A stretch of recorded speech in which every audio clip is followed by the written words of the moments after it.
Hello, Joe DeSanto here. Thanks for coming back to my YouTube. I'm going to talk a little bit about buying a house and what are 3 to 4 signs that you are financially ready to buy a house is the question. Well, one sign is that you have the money for a down payment. That's, an obvious barrier to entry when it comes to purchasing a house. And that, for a first-time home buyer, that down payment can be as low as 3.5% with an FHA mortgage, which is a government guaranteed mortgage. For that, you have to pay some extra fees and so on, but obviously it lowers the barrier of entry.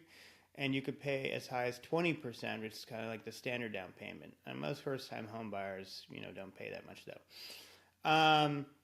So that is a big barrier, especially if you're in a market where housing is very expensive. It can be, $25, $50, $100, $200,000. So that's one barrier, or one item. Another one is knowing what your debt to income ratio is. Now, this is an important metric because it's one of the primary metrics the bank is going to use when approving you for the loan. They're going to go look at all of your monthly outstanding debts. So when I say debts, they do include rent in there because they know you're possibly converting from a rent to a mortgage. So your mortgage will now be debt, but rent is kind of a required monthly expense. So your rent, if you have a car loan that you're paying off, that would be part of your monthly debt. If you have credit cards that you have to pay minimum monthly payments to, that would be part of your debt. Basically, your required monthly payments you've already signed on for. So that in ratio to your income is your debt to income ratio. So I'm going to keep the math simple. If your income was $10,000 a month and your monthly debts were $3,500, your debt to income ratio would be 35%. To get approved, you're probably going to need to fall between, on the low end, 35%. I mean, that's kind of a conservative lender, up to the looser lenders and maybe that FHA mortgage that's guaranteed by the government. They'll let you go as high as 50%. So you can do this math and know, hey, when I go to apply for the loan, my debt to income ratio is pretty good. So that's another factor. Another factor is you're thinking about the house in such that you'll want to at least be able to live there, I think, for 5 years, to 5 to 10 years. That's not to say you have to, but I think 5 to 10 years is a timeline through which if the market, hits a bump and you have some value decline or whatever, 5 to 10 years is enough time for you to cycle through that decline, and you would probably be able to sell the house, for more than you paid for it, and obviously have your house be an investment. So you want to shop with that in mind. So if you're, I think the two other distinction is, do you have a family now, or are you married or not? I bought my first house, I was not married, so I was like, but it was a good house, and I ended up living there for 8 years and got married while I was there. But if you're already married and have kids that are on the way, you want the neighborhood to be one that you're willing to be in also, and that you think is going to be well suited for your family and stuff. So sometimes that kind of neighborhood can be a little more pricey than one you might, choose to live in if you were single, So I guess you kind of want to just have a good idea of like what you're looking for, why you're doing it, and can you see yourself there for the next 5 or 10 years if you need to stay there, even though you may not want to.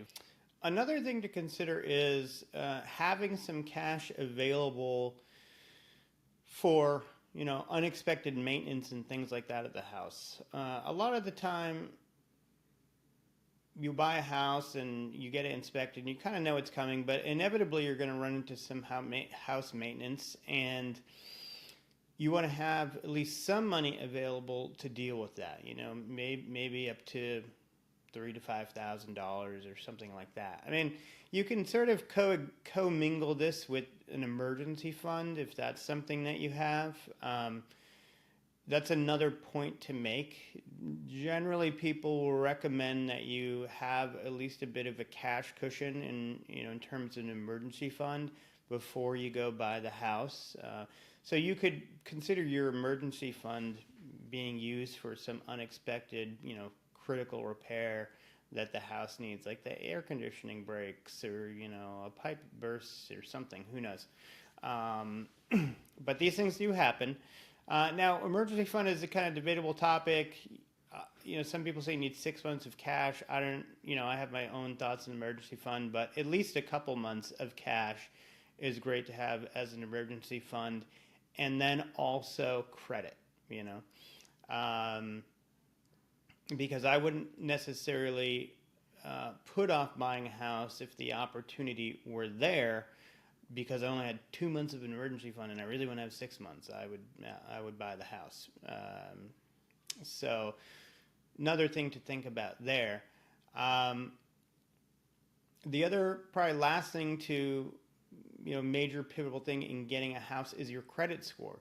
You have to know that your credit score is in good shape. An A+ credit score is probably going to be either 720 and up, but some banks consider it 750 and up.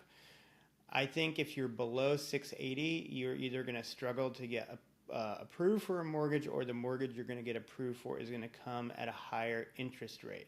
And when you imagine you're borrowing a lot of money to buy the house, that extra % of interest can add up significantly over time.